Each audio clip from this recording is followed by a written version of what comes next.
यहाँ का लोकल सांसद हैं आपके जो विजेंद्र सिंह जी, तो दुष्यंत जी के खिलाफ बोल रहे हैं। मैं अगर ये नाम नहीं लेता कि यहाँ का सांसद विजेंद्र सिंह जी है, और नितानी साहब 90% से आप ये पूछ लेते ना कि यहाँ का सांसद कौन है, तो मैं लिख के बता सकता हूँ। आधे लोग ये नहीं बता सकते कि सांसद कौन है हिसार का। बता सकते हो क्या? कहीं देखा है तुमने सांसद? जेजेपी नेता दिग्विजय चौटाला ने हिसार के बीजेपी सांसद ब्रिजेंद्र सिंह पर तीखा प्रहार किया है। दिग्विजय आज हिसार आए थे।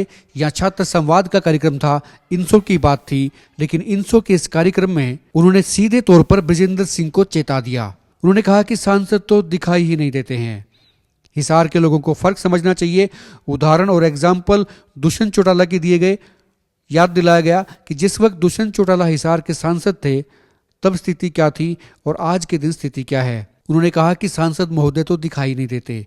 साथ में ये भी कहा कि गठबंधन धर्म नहीं निभाया तो फिर जैसे का तैसा होगा, यानी कि अगले चुनाव में जेजेपी बीजेपी को ना सही लेकिन ब्रिजेंद्र सिंह को सबक सिखाने का काम करेगी। दिग्विजय ने पेंशन की बात भी की।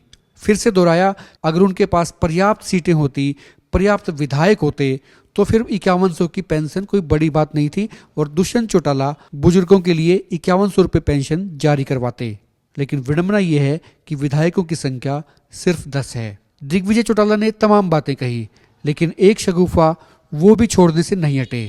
उन्होंने कहा कि हिसार में अंतर्राष्ट्रीय एयरपोर्ट बन रहा है।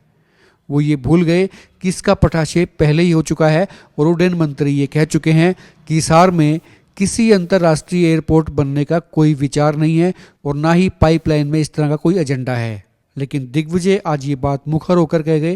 उन्होंने कहा कि हिसार में अंतर्राष्ट्रीय एयरपोर्ट बन रहा है। उनकी ये बात लोगों को हजम होगी या फिर नहीं, ये लोग बताएंगे। लेकिन इतना जरूर है, छात्र संवाद कार्यक्रम में भले ही बात छात्रों की हो, लेकिन ब्रिजेंद्र सिंह पर ताना मारने से दिग्विजय चौटाला पीछे नहीं हटे।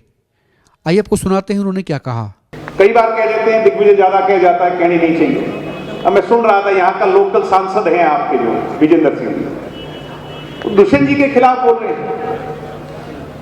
मैं अगर ये नाम नहीं लेता कि यहाँ का सांसद विजेंद्र सिंह जी है, और नितानी साहब 90% से आप ये पूछ लेते ना कि यहाँ का सांसद कौन है, तो मैं लिख के बता सकता हूँ। आधे लोग ये नहीं बता सकते कि सांसद कौन है हिसार का। बता सकते हो क्या? किसी ने बेरा ही नहीं। कहीं देखा है तुमने सांसद? अरे जब दुष्यंत चौटाला सांसद होते थे, डंका बजा करता है कि नहीं बजा करता हिसार वालों का? भाइयों क्यों ढीले क्यों बोलो? बजा करता है कि नहीं बजा करता? टेलीविजन जब चलता था, लोकसभा का जब प्रसारण होता था, तो तमिलनाडु वाले भी बैठ के ये देखा करते हैं कोई काम की बात कह के जाएगा नौजवान। ये बात थी कि नहीं थी?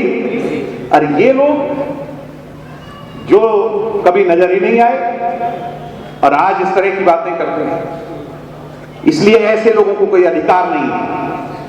गठबंधन की मर्यादा निभाई जानी चाहिए, नहीं तो जैसे को तैसा जवाब जरूर मिलेगा। साथियों, इस बात से सहमत हो कि नहीं? ये हमारे बुजुर्ग बैठे कई बार कह देते हैं 5100 कही थी। 10 सीट है हमारे पास। अगर दुष्यंत के पास 45 सीट होती, मैं आज आपसे पूछता हूं, मुझे बताओ, दुष्यंत की 45 सीट होती 5100 कर देता है कि नहीं कर देता?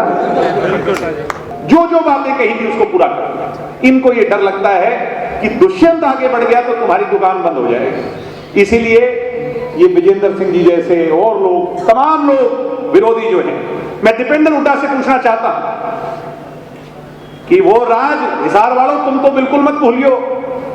10 साल जो कांग्रेस का राज रहा, मुंडाहाड़ पे सीमा पड़ती है रोहतक की। रोहतक से चला करते तो यूं हाईवे थे लंदन और पेरिस के हों, और मुंडाहाड़ वाले भाई एक दो बैठे थे भी, तो मुंडाहाड़ का ही है। और मुंडाहाड़ पे जब सीमा आया करती तो यूं लगा करता जैसे अटारी वाघा बॉर्डर की सीमा आ गई। थी कि नहीं थी? बता दो।